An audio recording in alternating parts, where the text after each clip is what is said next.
Hey everybody, Motorport 59 here. I know it's been a long time, a very long time since I put anything up on this channel. I simply haven't had time between my other channel, the holidays, being sick, dealing with other issues. Oh man, it's just been a mess. But let's start doing this again for all 50 or 60 of you that watch these. I appreciate you sticking with me. I'm going to talk a little bit about this big derailment in Ohio. East Palestine, Palestine, depends on who you talk to is how it's pronounced. I don't know. I guess it doesn't matter.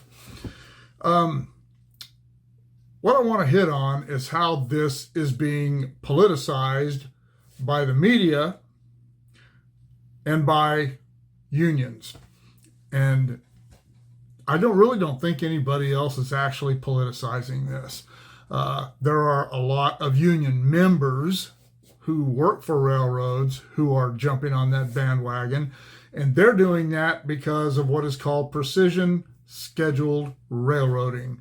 The major railroads in the United States, with the exception of Burlington Northern Santa Fe, who claim they never had such a program, but they've been doing it for a while. Maybe they just didn't give it a name. All the major railroads started doing this around 2016, 2017, and Union Pacific, whom I worked for, called theirs the United 2020 Plan. And one of the effects of this is longer trains, fewer crews, fewer payroll, yada, yada, yada, blah, blah, blah. And they are opposed to that. I'm not for any programs that get rid of jobs, but it is part of the world we live in.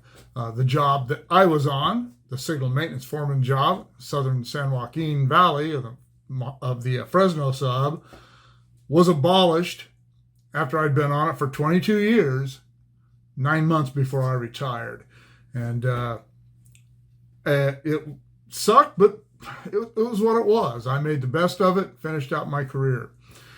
But the unions are the ones who are really pushing this PSR, this anti-PSR thing, and they're going to use this to their advantage. I've already seen so many comments that are blaming this derailment on precision scheduled railroading, and I don't know what caused this derailment. The National Transportation Safety Board has released a preliminary report saying that there was a problem on the 23rd with one of the axles on the 23rd car. I'm not going to get into all of that. If you want to get into that, there are plenty of news reports, plenty of people on YouTube that are talking about it. I talk about it a little bit on my channel, but it's an I don't know video because I don't know what happened, and neither does anyone else at this point. They think they know, but as someone who worked for the railroad for 40 years, I never met a bigger group of know-it-alls than railroaders. Doesn't matter if they've been there for 2 years or 22 years or 40 years like me.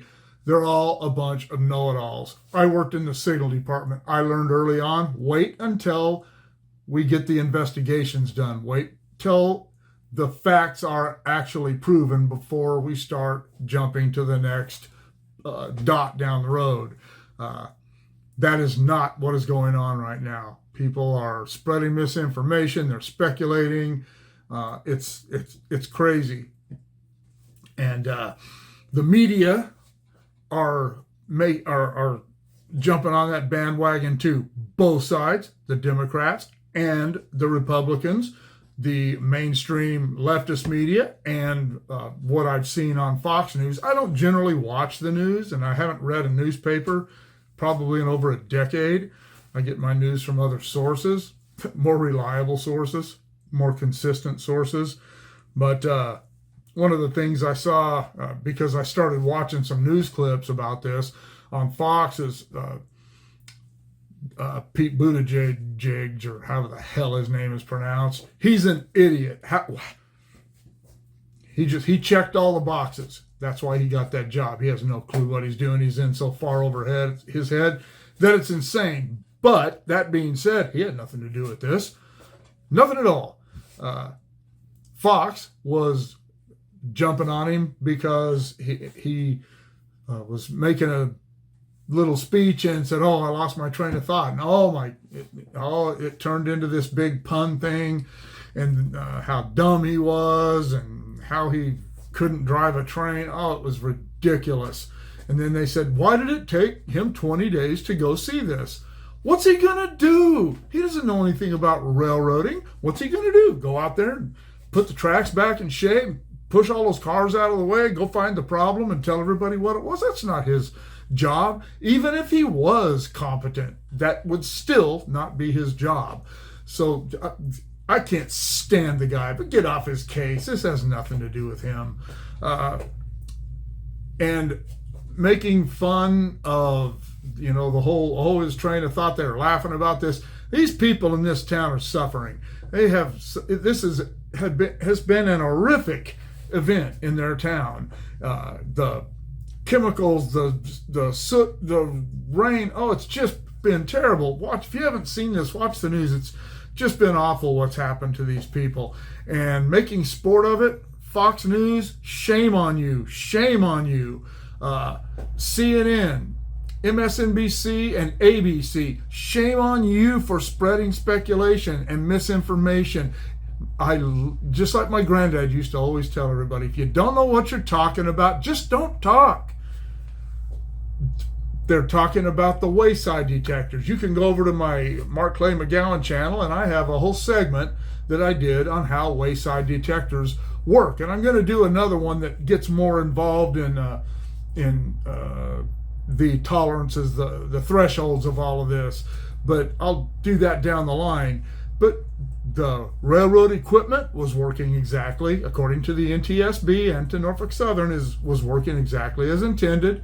The crew followed all the operating rules and was bringing the train to a controlled stop under dynamic braking, which is when they use the dynamic braking of the diesel electric locomotives, where they reroute the power. Instead of pushing the train, it helps stop the train, and that is the safest way to get a train slowed down rather than applying brakes. There was no politics involved in this. The government didn't cause this. The railroads didn't cause people to say, "Oh, this could have been avoided." I heard somebody already say, the National Transportation Safety Board said this could have been avoided.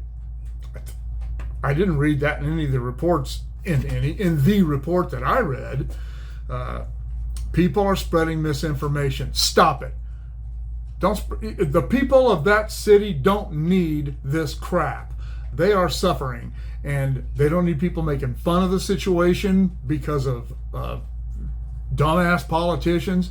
They don't need people making sport of this at all for any reason.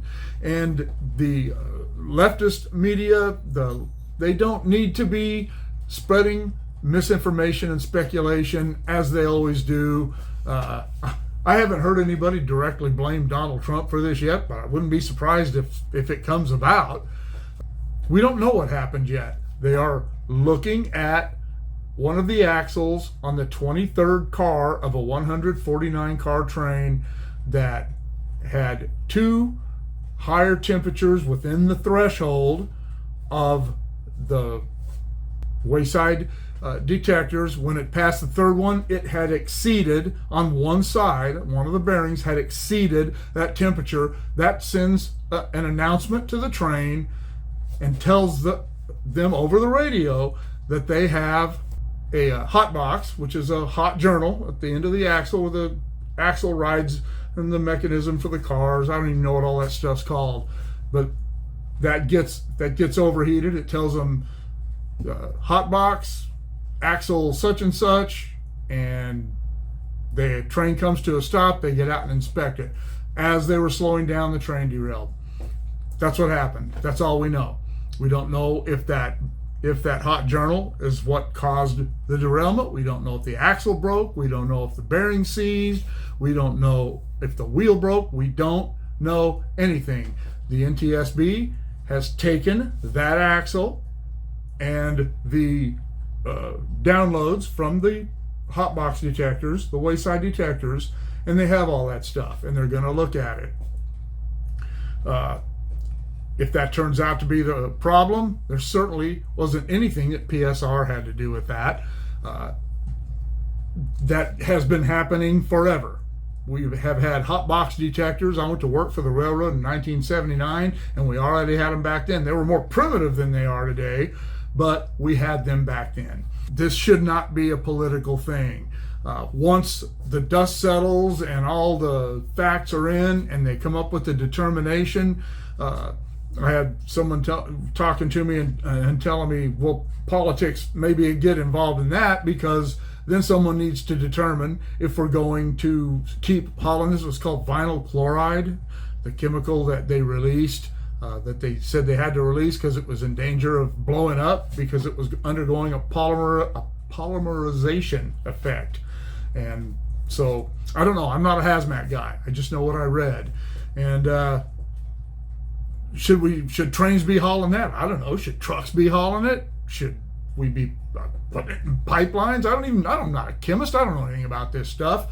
But I do know that right now, people just need to focus on allowing the people who are trained to figure this stuff out. They need to focus on allowing them to figure it out. Focus on what you know, and focus on praying for these people in this town, or at least feeling bad for them if you don't pray. This isn't a joke. It's not political.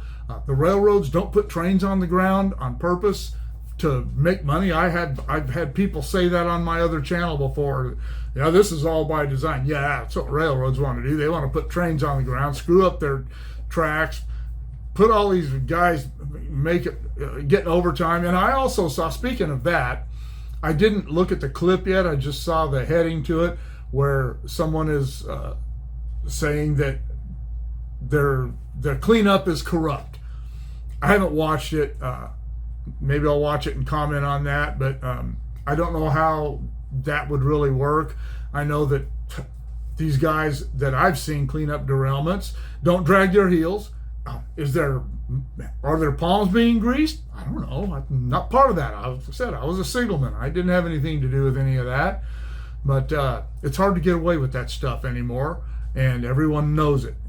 There's just too much information out there. So I don't know. It just really annoys me when people spread misinformation about anything, in particular something that was so tragic as this. And no lives were lost, I will say that. But it's an ecological disaster. It's a nightmare.